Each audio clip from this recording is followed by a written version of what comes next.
மந்திர உபதேசங்களை கொடுத்து உங்களை ஆகாய மார்க்கத்தில் செலுத்தும் சக்தி எனக்கு இல்லை. அப்படிப்பட்டவற்றை என்னிடம் எதிர்பார்க்காதீர்கள்.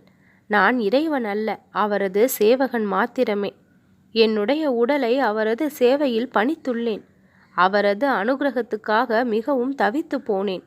என் எஜமான் அல்லாஹ் மிகவும் தயை நிறைந்தவர். அவர் குறைவற்ற ஆன்மீக செல்வத்தை அளித்துள்ளார். அவருக்கு ஈடு இணை மற்றொருவர் இல்லை. அவரை பிரிந்து ஒரு கணமேனும் இருக்க முடியாது.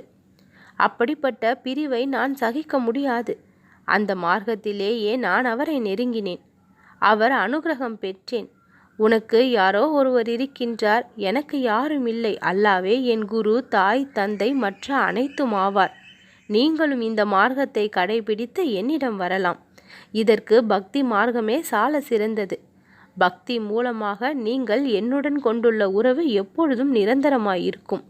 மற்ற மார்க்கங்களின் மூலம் நான் கிடைத்தற்கரியவன். பக்தி பரவசத்தில் நீங்கள் இருந்தால் அன்பு பரவசத்தில் நான் உங்களில் சேர்ந்திடுவேன். இதுவே என் மார்க்கம்.